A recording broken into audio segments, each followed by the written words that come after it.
నమస్కారం కే న్యూస్ కి స్వాగతం. హెడ్లైన్ చూద్దాం. చంద్రబాబు విజ్ఞప్తికి కేంద్రం అంగీకారం. ఏపీకి సీనియర్ ఐఏఎస్ అధికారి కేటాయింపు. తెలంగాణలో హరితహారం పేరు మార్పు. ఇక నుంచి వన మహోత్సవం పేరుతో రేవంత్ సర్కార్ కీలక నిర్ణయం.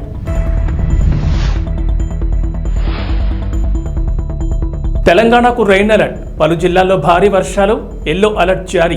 కేంద్రంలో అధికారంలో ఉన్న ఎన్డీఏ కూటమిలో కీలక భాగస్వామిగా ఉన్న తెలుగుదేశం పార్టీ తనకు కావలసిన వాటిని సాధించుకుంటోంది.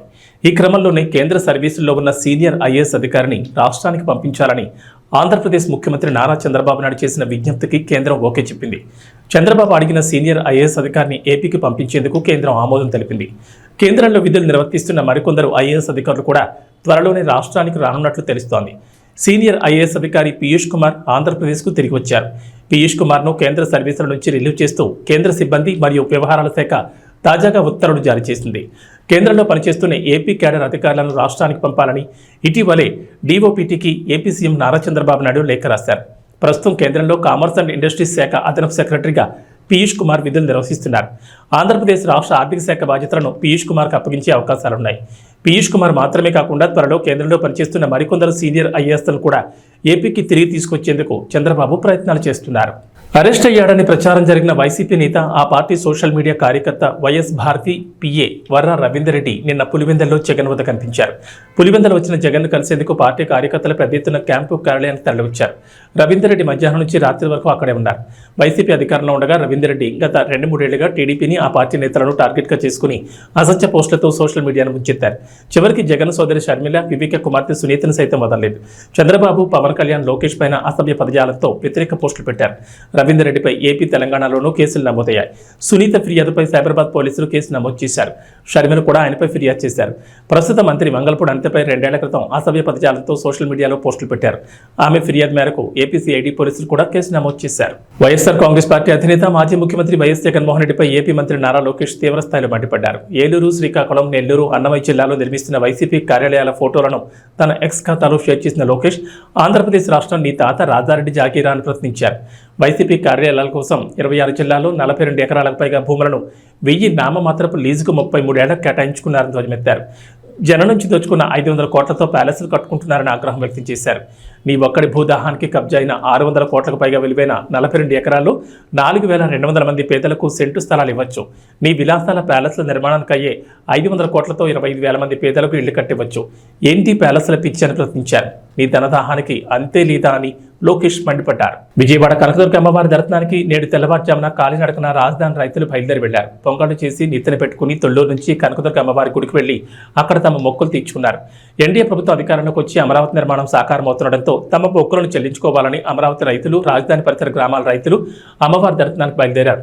ఈ పాదయాత్రలో రాజధాని 29 గ్రామాల రైతులు పాల్గొన్నారు. 2020 జనవరి 10వ తేదీన గత ప్రభుత్వ హయాంలో అమరావతి ఏకైక రాజధానిగా నిలవాలని మొక్కుకునేందుకు ఇదే విధంగా వెళ్లిన రైతులపై అప్పటి జగన్ సర్కార్ లాఠీచార్జ్ చేయించడం, అదేవిధంగా వాటిని అడ్డుకునేందుకు దారి పొడవునా రోడ్డుకు అడ్డంగా ఇనుప కంచెలు ఏర్పాటు చేయడంతో పాటు రాయపూడి పెట్రోల్ బంక్ వద్ద అప్పటి జిల్లా ఎస్పీ విజయరావు భారీగా పోలీసులను మోహరించి ఆయనే స్వయంగా లాఠీలతో రైతులపై విరుచుపడ్డారు. నాటి సంగతులను గుర్తు చేసుకుంటూనే నేడు పాదయాత్రగా అమ్మవారి ఆలయానికి బయలుదేరిన అమరావతి రైతులు కూటమి అధికారంలోకి రావడంతో రాజధాని నిర్మాణాలు పునఃప్రారంభం కావడంతో సంతోషం వ్యక్తం చేశారు. ఆంధ్రప్రదేశ్ అమ్మ దయ ఉంటే అన్నీ ఉన్నట్లే. ఈరోజు అమ్మ దయ ఉంది కాబట్టే రాష్ట్రాన్ని అభివృద్ధి పదంలో ముందుకు నడిపే నాయకుడు సింహాసనాన్ని అధిష్ఠించాడు. ఒకప్పుడు ఈ రాష్ట్రాన్ని 3 రాజధానులు ఒక అనాలోచిత నిర్ణయం తీసుకున్న ముఖ్యమంత్రి గారు మమ్మల్ని ఏం పట్టించుకోకుండా నడి రోడ్డున నిలబెట్టినప్పుడు అమ్మకు చెప్పుకుందాం మా బాధనని వెళ్తుంటే ఇదే రోడ్డుని మా మీద అన్యాయంగా లాఠీచార్జ్, పోలీసులను పెట్టి అన్యాయంగా లాఠీచార్జ్ చేసి ఒక దమనకాండం చేయించారు. ఆ రోజు మా రక్తాన్ని కళ్ళ చూసింది వైసీపీ ప్రభుత్వం. ఇదే రోజు అమ్మ దయ ఉంది కాబట్టే, అమ్మ బిడ్డలు కాబట్టే ఆయన కూడా అమ్మ బిడ్డే ఒక అవకాశం ఇచ్చింది అమ్మ. ఈ 5 ఏళ్లలో తప్పుల్ని తెలుసుకొని మారతాడే ఉన్నని అయినా ఎప్పటికీ మారక ఈ 5 సంవత్సరాలు రాష్ట్రాన్ని అంధకారంలో నిలబెట్టేశాడు. కాబట్టి అమ్మ ఎలా బుద్ధి చెప్పాలో అలా చెప్పింది. ఈ రోజు 5 కోట్ల ఆంధ్రుల ద్వారా ఓటుతో ఆ ప్రభుత్వాన్ని గద్దె దింపింది. కాబట్టి వారందరికీ ధన్యవాదాలు తెలియజేసుకుంటూ, అలాగే ఇంకా రాష్ట్రాన్ని కాపాడినటువంటి ఈ ముగ్గురమ్మల మూల పుట్టమ్మ బెజవాడ కనకదుర్గమ్మ తల్లికి పాదయాత్రగా మేము కాలినడకన ఇంద్రకీలాద్రి చేరుకుని అమ్మవారికి ధన్యవాదాలు తెలియజేసుకుని మా శక్తి కొలది ఈ చీర సార సమర్పిస్తున్నాము. కాబట్టి అందరూ కూడా రాష్ట్రం సుభిక్షంగా ఉంటుంది, రాష్ట్ర ప్రజలందరూ సుఖ సంతోషాలతో ఉంటారని మేమంతా నమ్ముతున్నాం అమ్మ దయతో. జై దుర్గా, జై దుర్గా, జై భవానీ, వస్తున్నామమ్మ, వస్తున్నామమ్మ, కరుణించమ్మా, కరుణించమ్మా. ఎమ్మెల్యే పదవి కాలం ఎటువంటి ఒడిదుడుకులు లేకుండా 5 ఏళ్ల పాటు విజయవంతంగా ముందుకు సాగాలని, నియోజకవర్గం అన్ని విధాలా అభివృద్ధి చేసేందుకు ఎమ్మెల్యే కొలికపూడి శ్రీనివాస్ తీసుకునే చర్యలకు ఆ దేవదేవుడు చల్లని ఆశీర్వాదాలు అందజేయాలని కుటుంబ సభ్యులకు ఆశీర్వాదాలు అందజేశారు వేద పండితులు. ఈ సందర్భంగా ఎమ్మెల్యే దంపతులకు బొట్టు పెట్టి హారతి అందించి గోత్రనామాలతో ప్రత్యేక పూజాభిషేకాలు నిర్వహించి భక్తులకు తీర్థ ప్రసాదాలు అందజేశారు వేద పండితులు. ఎమ్మెల్యే కొలికపూడి దంపతులతో పలువురు దంపతులు శ్రీ వెంకటేశ్వర స్వామి వారి వివాహ మహోత్సవంలో భాగంగా పీటలపై కూర్చున్నారు. ఈ ఆధ్యాత్మిక కార్యక్రమానికి నియోజకవర్గ వ్యాప్తంగా అధిక సంఖ్యలో భక్తజనులు పాల్గొని వెంకటేశ్వర స్వామి వివాహ వేడుకను భక్తి శ్రద్ధలతో తిలకించారు. ఈ సందర్భంగా భక్తులకు అల్పాహార విందు ఏర్పాటు చేశారు.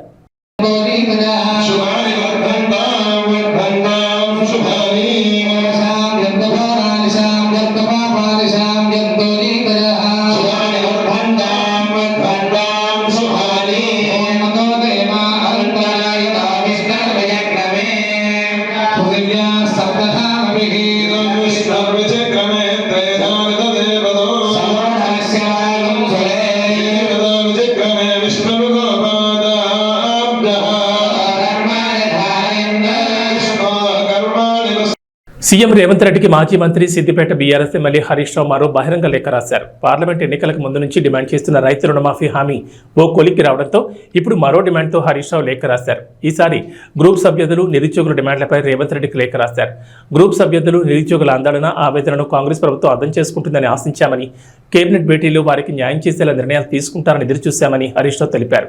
కానీ అందరి ఆశలు అడియాసలు చేసేలా, నిరాశలోకి నెట్టేలా వాళ్ల గురించి ఎలాంటి చర్చ లేకుండానే మంత్రివర్గ సమావేశాన్ని ముగించారంటూ హరీష్ రావు దుయ్యబట్టారు. కాంగ్రెస్ సర్కారు ఏర్పడిన మొదటి సంవత్సరంలోనే 2 లక్షల ఉద్యోగాలను భర్తీ చేస్తామని ఎన్నికల్లో హామీ ఇచ్చారని గుర్తు చేసిన హరీష్ రావు దాన్ని మర్చిపోయారంటూ ధ్వజమెత్తారు. నిరుద్యోగులకు నెలకు 4,000 గౌరవ భృతి ఇస్తామని కూడా హామీ ఇచ్చారంటూ గుర్తు చేశారు. 10 ఏళ్ల బీఆర్ఎస్ పాలనలో వివిధ శాఖల్లో 1,60,000 ఉద్యోగాలు భర్తీ చేసినప్పటికీ కాంగ్రెస్ పార్టీ అంతకన్నా ఎక్కువ ఉద్యోగాలు ఇస్తుందని నమ్మి ఓటేశారని హరీష్ రావు వివరించారు. తెలంగాణ ప్రభుత్వం హరితహారం పేరు మారుస్తూ కీలక నిర్ణయం తీసుకుంది. మొక్కలు పెంచి ఈ కార్యక్రమాన్ని ఇక నుంచి వన మహోత్సవం పేరుతో నిర్వహించాలని డిసైడ్ అయింది. బీఆర్ఎస్ ప్రభుత్వ హయాంలో ఈ కార్యక్రమాన్ని తెలంగాణకు హరితహారం పేరుతో నిర్వహించేవారు. ప్రస్తుతం కాంగ్రెస్ ప్రభుత్వం అధికారంలోకి రావడంతో పేరు మార్చారు. ఉమ్మడి తెలంగాణలో కాంగ్రెస్ అధికారంలో ఉన్నప్పుడు వన మహోత్సవం పేరుతోనే పచ్చదనం పెంచే కార్యక్రమాన్ని నిర్వహించారు. 1950లో ఈ కార్యక్రమం ప్రారంభం కాగా 75 సంవత్సరాలు పూర్తి చేసుకుంటున్న నేపథ్యంలో తాజా కార్యక్రమానికి వజ్రోత్సవ వన మహోత్సవంగా రాష్ట్ర ప్రభుత్వం కొత్త పేరు పెట్టింది. తెలంగాణ వ్యాప్తంగా మొక్కలు నాటడంతో పాటు వాటి సంరక్షణకు సంబంధించిన శాఖలు తగిన చర్యలు తీసుకోవాలని రేవంత్ ప్రభుత్వం ఆదేశాలు జారీ చేసింది. ఈ మేరకు జిల్లా రాష్ట్ర స్థాయి పర్యవేక్షణ స్టీరింగ్ కమిటీలను కొత్తగా నియమిస్తూ తాజాగా ఉత్తర్వులు జారీ చేసింది. జిల్లా సమన్వయ కమిటీకి కలెక్టర్ చైర్మన్గా వ్యవహరించనున్నారు. ఈ కమిటీలో 10 మంది సభ్యులు ఉంటారు. అలాగే రాష్ట్ర స్థాయి సమన్వయ కమిటీకి అటవీ పర్యావరణ శాఖ ముఖ్య కార్యదర్శి చైర్మన్గా వ్యవహరించనుండగా 8 మంది ఉన్నతాధికారులు సభ్యులుగా ఉంటారు. పాన్ ఇండియా స్టార్ ప్రభాస్ నటించిన కల్కి 2898 ఏడీ చిత్రం జూన్ 27న ప్రపంచవ్యాప్తంగా రిలీజ్ కాబోతోంది. తాజాగా లాంచ్ చేసిన రిలీజ్ ట్రైలర్కి అదిరిపోయే రెస్పాన్స్ వచ్చింది. ముఖ్యంగా ప్రభాస్, అమితాబ్ పాత్రల మధ్య సాగే పోరాట సన్నివేశాలు గూస్ బంప్స్ తెప్పించేలా ఉన్నాయి. మరోవైపు కల్కి చిత్రానికి తెలంగాణ సర్కార్ నుంచి గుడ్ న్యూస్ వచ్చింది. ఈ సినిమా టికెట్ ధరల పెంపు, అదనపు షోలకు తెలంగాణ ప్రభుత్వం అనుమతించింది. ఈ నెల 27 నుంచి జూలై 4 వరకు ఈ టికెట్ రేట్లు పెంచుకునేందుకు అనుమతించింది. అంటే 8 రోజుల పాటు ఈ టికెట్ ధరలు పెంచుకునేందుకు వెసులుబాటు కల్పించింది. కల్కి సినిమా టికెట్పై గరిష్టంగా 200 పెంచుకునేందుకు పర్మిషన్ ఇచ్చింది. సింగిల్ స్క్రీన్ థియేటర్లలో 75, మల్టీప్లెక్స్లో 100 రూపాయల వరకు పెంచుకోవచ్చని తెలిపింది. అలానే ఈ నెల 27న ఉదయం 5:30 షో కూడా తెలంగాణ ప్రభుత్వం అనుమతించింది. వారం రోజుల పాటు 5 షోలు నిర్వహించేందుకు వీలుగా ఉత్తర్వులు జారీ చేసింది. ఇటీవల కల్కి టికెట్ ధరల పెంపు, అదనపు షోల కోసం అనుమతి కోరుతూ వైజయంతి మూవీస్ తెలంగాణ సర్కార్కి దరఖాస్తు చేసుకుంది. దీంతో తాజాగా సర్కార్ ఈ అనుమతులు ఇచ్చింది. ఓ దశలో హ్యాట్రిక్ విజయాలు నమోదు చేసి సూపర్ 8కు చేరిన భారత్ ఇక్కడ కూడా వరుసగా 2వ మ్యాచ్ను గెలుపొందింది. యాంటిగ్వా వేదికగా బంగ్లాదేశ్తో జరిగిన మ్యాచ్లో 50 పరుగుల తేడాతో విజయం సాధించింది. దీంతో టోర్నీలో సెమీఫైనల్కు చేరువైంది. ఈ మ్యాచ్లో 197 పరుగుల భారీ లక్ష్యంతో బరిలో దిగిన బంగ్లాదేశ్ ఏ దశలోనూ పోటీ ఇవ్వలేకపోయింది. భారత బౌలర్ల దాటికి ఆ జట్టు బ్యాటర్లు తేలిపోయారు. దీంతో ఆ జట్టు ఓటమి ముందుగానే ఖరారైపోయింది. కానీ నజ్ముల్ హుస్సేన్ శాంటో 32 బంతులు 40 రన్లు, తంజీద్ హుస్సేన్ 31 బంతులో 29 రన్లు చేసి జట్టు ఆలౌట్ కాకుండా కాపాడారు. చివరికి బంగ్లాదేశ్ నిర్ణీత 20 ఓవర్లలో 8 వికెట్ల నష్టానికి 146 పరుగులకు పరిమితమైంది. భారత బౌలర్లలో కుల్దీప్ యాదవ్ 3 వికెట్లతో సత్తా చాటాడు. జస్ప్రీత్ బుమ్రా 2, హర్షదీప్ సింగ్ 2, హార్దిక్ పాండ్యా 1 వికెట్ పడగొట్టారు. అంతకుముందు టాస్ ఓడి తొలుత బ్యాటింగ్ చేసిన భారత్ నిర్ణీత 20 ఓవర్లలో 5 వికెట్ల నష్టానికి 196 పరుగులు చేసింది. వైస్ కెప్టెన్ హార్దిక్ పాండ్యా 27 బంతుల్లో అజయ్ హాఫ్ సెంచరీతో సత్తా చాటాడు. విరాట్ కోహ్లీ 28 బంతుల్లో 37 రన్లు, రిషబ్ పంత్ 24 బంతుల్లో 36, శివం దుబే 24 బంతుల్లో 34 రన్స్తో తలా ఓ చేయి వేశారు. బంగ్లాదేశ్ బౌలర్లలో రిషద్ హుస్సేన్ 2, తంజిమ్ హసన్ షకీబ్ అల్ హసన్ 1 వికెట్ పడగొట్టారు. బాపట్ల జిల్లా చీరాల మండలం ఈపురపాలెం యువతి అత్యాచారం హత్య కేసులో నిందితులను పోలీసులు అరెస్ట్ చేశారు. కేసును స్వయంగా సీఎం చంద్రబాబు పర్యవేక్షించడంతో అధికారులు వేగంగా స్పందించారు. ఘటన జరిగిన 48 గంటల్లోనే నిందితులను పట్టుకున్నారు. ఈపురపాలెం వాడలోకి వెళ్లే మార్గంలో 3 అరెస్ట్ చేశారు. బాధితురాలు ఇంటర్తోనే చదువు ఆపేసింది. ఇంటి వద్దే ఉంటూ మిషన్ కుడుతూ కుటుంబాన్ని పోషిస్తోంది. శుక్రవారం ఉదయం బహిర్భూమికి వెళ్లింది. మత్తుకు బానితులైన 2 యువకులు యువతిని చెట్ల పొదల్లోకి లాకెళ్లి అత్యాచారం చేశారు. అనంతరం ముఖంపై కొట్టి నోరు ముక్కు మూసి హత్య చేశారు. వీళ్లకు మరో యువకుడు సహకరించాడు. నిందితులను దేవరకొండ విజయ్, దేవరకొండ శ్రీకాంత్, కారంకి మహేష్గా గుర్తించారు. 3 ఈపిరిపాలెం చెందిన వాళ్లే. నిందితులను పట్టుకునేందుకు పోలీసులు 10 బృందాలుగా ఏర్పడి వెతికారు. కేసును ప్రతిష్టాత్మకంగా తీసుకుని 48 గంటల్లోనే నిందితుని పట్టుకున్నారు. బాధిత కుటుంబానికి ప్రభుత్వం 10 లక్షల రూపాయల పరిహారం ప్రకటించింది. అందరికీ నమస్కారం. సో నిన్న చిరాల రూరల్ పోలీస్ స్టేషన్ అంటే ఈపురపాలెం పోలీస్ స్టేషన్ పరిధిలో నిన్న ఎర్లీ మార్నింగ్ అరౌండ్ 5:45కి ఒక అన్ఫార్చునేట్ షాకింగ్ ఇన్సిడెంట్ జరిగింది. ఒక 21 years old అమ్మాయిను అత్యాచారం చేసి హత్య చేయడం జరిగింది. అమ్మాయి ఎర్లీ మార్నింగ్ 5:30, 5:45 టైంకి బహిర్భూమికి బయట వెళ్ళడం జరిగింది.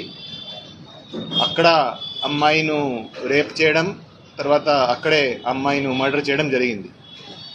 సో ఈ ఇన్సిడెంట్ మీద ఇమ్మీడియట్గా crime number 169/24 of Chirala rural police station under section 302, 376 IPC కింద కేసు నమోదు చేసి ఇమ్మీడియట్గా ఇన్వెస్టిగేషన్ టేకప్ చేయడం జరిగింది. సో సీన్ ఆఫ్ క్రైమ్ని క్షుణ్ణంగా పరిశీలించడం జరిగింది. నేను కూడా, ఐజీ గారు కూడా, అందరూ కూడా సీన్ ఆఫ్ క్రైమ్ని పరిశీలించడం జరిగింది. సీన్ ఆఫ్ క్రైమ్లో ఉన్న అన్ని ఆధారాలు, అన్ని ఎవిడెన్సెస్ సైంటిఫిక్ మేనర్లో కలెక్ట్ చేయడం జరిగింది. అక్కడ క్లూస్ టీమ్ పంపడం జరిగింది. అదేవిధంగా డాగ్ స్క్వాడ్ కూడా పంపడం జరిగింది. సో అవన్నీ ఎవిడెన్సెస్ కలెక్ట్ చేసి ఇన్వెస్టిగేషన్ టేకప్ చేయడం జరిగింది. ఈ కేసును సవాల్గా తీసుకొని, అంటే ఈ కేసులో అప్పటికి క్లూజ్ లేవు, అంటే ఎవరు చేశారనేది మాకు ఎటువంటి క్లూజ్ లేవు. ఈ కేసును అందుకని సవాల్గా తీసుకొని, అంత సీరియస్ ఇన్సిడెంట్ జరిగితే 10 టీమ్స్ ఏర్పాటు చేయడం జరిగింది. ఈ కేసు దర్యాప్తు అన్ని కోణాల నుంచి ఈ కేసు ఇన్వెస్టిగేషన్ చేయడం జరిగింది. సో మన అడిషనల్ ఎస్పీ బాపట్ల విఠలేశ్వర్ గారి ఆధ్వర్యంలో DSP Chirala and DSP Bapatla, అదేవిధంగా ఇన్స్పెక్టర్స్ అండ్ సబ్ ఇన్స్పెక్టర్స్ కింద 10 టీంలు ఏర్పాటు చేసి అన్ని కోణాల నుంచి దర్యాప్తు స్టార్ట్ చేయడం జరిగింది. ఇన్వెస్టిగేషన్ పరంగా ఈరోజు సాయంత్రం చిరాల అవుట్స్కర్ట్స్లో హై రెస్టారెంట్ దగ్గర 3 ముద్దాయిలని అరెస్ట్ చేయడం జరిగింది. ఈ 3 ముద్దాయిలు ఈపురపాలెం విలేజ్కే, సేమ్ విలేజ్కి చెందిన వాళ్ళే. A1 Devarakonda Vijay, A2 Karanki Mahesh and A3 Devarakonda Srikanth. So వీళ్ళు 3కి ఇంతకుముందు కూడా వాళ్ళ మీద కొన్ని కేసులు, క్రిమినల్ కేసులు ఉన్నాయి. ఎవరైతే A1 and A2 ఉన్నారో వాళ్ళు ఆ రోజు ఎర్లీ మార్నింగ్ అరౌండ్ 5 గంటలకి అదే ప్రాంతంలో, ఆ రైల్ పట్టాల దగ్గర మందు తీసుకొని అక్కడ వాళ్ళు డ్రింక్ చేస్తున్నారు. సో వాళ్ళు నార్మల్గా అదే ప్రదేశంలో తరచుగా డ్రింక్ చేయడం జరుగుతూ ఉంది. అదే టైంకి ఎవరైతే హతురాలో ఉందో, ఎవరైతే విక్టిమ్ ఉందో, ఆమె ఆ ప్రదేశానికి వెళ్ళడం జరిగింది. ఆ ప్రదేశానికి వెళ్తే వాళ్ళు అదే అవకాశంగా చూసుకొని ఆమెను ఇద్దరు బలవంతంగా లాగేసి బుషెస్లో తీసుకువెళ్ళి అక్కడ ఆమె మీద అత్యాచారం చేయడం జరిగింది. తర్వాత ఆమె నోరు మూసుకొని ఆమె తల మీద రాయితో కొట్టి ఆమెను స్మదరింగ్తో, అంటే ఆమె నోరు ముక్కు మూసుకొని ఆమెను అక్కడ చంపడం జరిగింది. ఇది చేసినాక వాళ్ళు అక్కడ నుంచి పారిపోవడం జరిగింది. పారిపోయి వాళ్ళిద్దరూ వాళ్ళ ఇంటికి వెళ్ళి అక్కడ వాళ్ళ బట్టల మీద కొన్ని మట్టి తర్వాత కొన్ని ఈ మార్క్స్ ఉన్నాయి. అందుకని వాళ్ళ ఇంటికి వెళ్ళి అక్కడ బట్టలు కూడా చేంజ్ చేయడం జరిగింది. దాని తర్వాత వాళ్ళు ఒక్కసారి మళ్ళీ సీన్ ఆఫ్ క్రైమ్కి రావడం జరిగింది. అప్పుడు కొంతమంది వాళ్ళను అక్కడ చూడడం జరిగింది. అంటే వాళ్ళు సీన్ ఆఫ్ క్రైమ్లో మళ్ళీ ఆ రోజు కొంతమందికి కనపడ్డారు. ఎప్పుడైతే బాడీ దొరికే ఆ టైంకి మళ్ళీ కనపడ్డారు. సో అందుకని మాకు వాళ్ళ మీద కూడా అనుమానం వచ్చింది. వాళ్ళ మీద ఇంతకుముందు పాత కేసులు కూడా ఉన్నాయి కాబట్టి వాళ్ళను అరెస్ట్ చేసి విచారిస్తే వాళ్ళు ఈ క్రైమ్కి కన్ఫెస్ చేయడం జరిగింది, వాళ్ళే చేశారని. సో ఎవరైతే A1 and A2 ఉన్నారో వాళ్ళు ఇద్దరు కలిసి ఆమెను బలవంతంగా అత్యాచారం చేయడం జరిగింది. ప్రకాశం జిల్లా టంగుటూరులో కొండేపి నియోజకవర్గంలో అత్యధిక మెజార్టీతో గెలిచిన మంత్రి స్వామికి కొండేపిలో టీడీపీ విజయాన్ని కృషి చేసిన రాష్ట్ర కార్యనిర్వాహక కార్యదర్శి దామచర్ల సత్యాకు ఘన సన్మాన కార్యక్రమం చేపట్టారు టంగుటూరు మండలం టీడీపీ నాయకులు. ఈ సందర్భంగా మంత్రి స్వామి మాట్లాడుతూ అసెంబ్లీలో తాను కూర్చుని పోరాటం చేసిన కుర్చీలోనే జగన్ కూర్చున్నాడని, చేసిన పాపాలు అరాచకాలతో మొహం చల్లలేక ప్రమాణ స్వీకారం చేసిన వెంటనే ఆ కుర్చీలో కూడా కూర్చోకుండా ఆయన బయటకు వెళ్లిపోయారని, ఇదంతా దేవుడు రాసిన స్క్రిప్ట్ అని మంత్రి డోలా బాలవీరాంజన స్వామి జగన్ ఎద్దేవా చేశారు. 3 సార్లు ఎమ్మెల్యేగా గెలిపించిన కొండేపి నియోజకవర్గ ప్రజలకు శిరస్సు వంచి నమస్కారం చేసుకుంటున్నానని తెలిపారు. అనంతరం మండల నాయకులు మంత్రికి శాలువాలు పూలమాలతో సత్కరించారు. ఈ కార్యక్రమంలో కామాని విజయ్ కుమార్, బెజవాడ వెంకటేశ్వర్లు, బెల్లం జయంతిబాబు, మక్కరి వెంకట్రావు తదితరులు పాల్గొన్నారు. అద్భుతమైన విజయాన్ని ఇచ్చినందుకు మీ అందరికీ నేను అభినందనలు, ధన్యవాదాలు తెలియజేస్తాను. ఈరోజు ప్రమాణ స్వీకారం చేశారు. సభలో స్పీకర్ని జరుగుతుంటే మొహం చూపించడానికి వెళ్ళిపోయింది ప్రతిపక్షం. నిన్న కూడా మీరు పేపర్లో చూస్తుంటారు. కరెక్ట్గా 10 నిమిషాల ముందు ఆయన పేరు వస్తుంది రంగం లోపలికి వచ్చాడు. ప్రమాణ స్వీకారం చేశాక ఆయన కుర్చీలో కూడా కూర్చోాల. ఆయన సాంబశివరావు అన్నాడు, నువ్వు పోరాటం చేసి నువ్వు కూర్చున్న సీట్లోకి జగన్ కూర్చోబెట్టు అన్నాడు. అంటే అంతకుముందు నేను కూర్చున్న సీట్ ప్రతిపక్షంలో జగన్ వచ్చి ఆ సీట్లో కూర్చున్నాడు. ప్రమాణం చేసి కుర్చీలో కూర్చోవాలి సభ్యుడిగా నేరుగా బయటికి వెళ్ళిపోయాడు. అంటే తప్పులు చేశాడు, మొహం జల్లల. దాన్ని ఒక్కటి చంద్రబాబు చెప్తున్నారు, మనకు వచ్చిన విజయంతో పొంగిపోకుండా నిగ్రహించి అభివృద్ధిని, సంక్షేమాన్ని అందరికీ అందించాలి. గతంలో ఎన్నడూ లేని మెజార్టీలు మనకు వచ్చాయి. అంటే సాంప్రదాయంగా మనకు వేసేదానికన్నా ఎక్కువ మంది ఓట్లేశారు. పైకి కనపడకుండా కూడా ఓట్లేశారు. అందరినీ కలుపుకోవాల్సిన బాధ్యత మన మీద ఉందని చెప్పి చెప్పడం జరిగింది. వచ్చినటువంటి అధికారాన్ని నిలుపుకోవడమే మన ముందున్నటువంటి పెద్ద బాధ్యత. కష్టాల్లో ఉన్నటువంటి ఆంధ్రప్రదేశ్ అభివృద్ధి చేయాలి, అమరావతిని అభివృద్ధి చేయాలి, పోలవరం పూర్తి చేయాల్సినటువంటి బాధ్యత మన ముందున్న కర్తవ్యం కూడా వారు చెప్పడం జరిగింది. ఇప్పుడు మనం చూస్తే 5 ఏళ్లలో నా మీద 11 కేసులు, జనార్దన్ మీద 23 కేసులు, అదేవిధంగా చాలామంది మీద కేసులు ఉన్నాయి. ఈరోజు గొట్టిపాటి రవి క్వారీలు ఆపారు, పోతల రామారావు గారి క్వారీలు ఆపారు, మన సత్య క్వారీలు ఆపారు. ఇవన్నీ కూడా వేధింపుల్లో భాగమే. అదేవిధంగా చూసుకుంటే చాలామంది మీద మన కార్యకర్తల మీద కేసులు ఉన్నాయి. పోలీస్ స్టేషన్లో ప్రతి గ్రామం నుంచి కేసులు అనేది ఎవరూ లేరు. తప్పుడు కేసులు పెట్టారు, పొలాలు అక్రమంగా లాక్కున్నారు, గట్లు దున్నేశారు, బిల్డింగ్లు కూలగొట్టారు, పక్క పోర్షన్లోకి పోకుండా కంచెలేశారు. ఎన్నో కష్టాలు ఉన్నాయి. మీ అందరూ నన్ను గెలిపించినందువల్ల, ఎస్పీ కలెక్టర్ పలకడం వల్ల చాలా వరకు నేను మన కార్యకర్తలు కాపాడుకోగలను. ఆ అదృష్టం మొన్న మీరు గెలిపించి 2వ కలిగించినందువల్ల కార్యకర్తలకి చాలా వరకు నేను రక్షించుకోగలిగిన సందర్భంగా తెలియజేస్తాను. ఇక వాతావరణ విషయానికి వస్తే తెలంగాణకు హైదరాబాద్ వాతావరణ కేంద్రం అధికారులు రెయిన్ అలర్ట్ జారీ చేశారు. ఇప్పటికే నైరుతి రుతుపవనాల ప్రభావంతో రాష్ట్రంలో వర్షాలు కురుస్తున్నాయి. మరో 4 రోజుల పాటు రాష్ట్రంలో విస్తారంగా వర్షాలు కురిసే ఛాన్స్ ఉందని అధికారులు వెల్లడించారు. పలు జిల్లాల్లో భారీ వర్షాలు, మరికొన్ని జిల్లాల్లో ఓ మోస్తరు వర్షాలకు ఛాన్స్ ఉందన్నారు. గంటకు 30 నుంచి 40 కిలోమీటర్ల వేగంతో భారీగా ఈదురుగాలులతో పాటు ఉరుములు, మెరుపులతో కూడిన వర్షం కురిసే ఛాన్స్ ఉందన్నారు. ఈరోజు ఉమ్మడి నిజామాబాద్, జగిత్యాల, ఆదిలాబాద్, సంగారెడ్డి, మల్కాజ్గిరి, వికారాబాద్, కామారెడ్డి, మెదక్ జిల్లాలో భారీ వర్షాలు కురిసే ఛాన్స్ ఉందని చెప్పారు. ఈ మేరకు ఆయా జిల్లాలకు ఎల్లో అలర్ట్ జారీ చేశారు. హైదరాబాద్లో ఓ మోస్తారు నుంచి భారీ వర్షానికి అవకాశం ఉందన్నారు. ఆకాశం మేఘావృతమై ఉంటుందని, ఉదయం మేఘాలు కమ్మేసి సాయంత్రానికి వర్షం కురవచ్చని చెప్పారు. మేఘాల కారణంగా తీవ్ర ఉక్కవతం ఉంటుందని చెప్పారు. కొన్ని జిల్లాల్లో పగటి వేళ ఉష్ణోగ్రత 32 డిగ్రీల సెల్సియస్ ఉంటుందని వెల్లడించారు. పిడుగులు పడే అవకాశం ఉన్నందున చెట్ల కింద ఉండకూడదని హెచ్చరించారు. భారీ వర్షాల నేపథ్యంలో అవసరమైతే బయటకు వెళ్లొద్దని సూచించారు. ఇదిలా ఉండగా గత 24 గంటల్లో తెలంగాణ వ్యాప్తంగా పలు జిల్లాల్లో ఓ మోస్తరు నుంచి భారీ వర్షాలు కురిశాయి. ఏబీ బులెటిన్ విశేషాలు. నమస్కారం.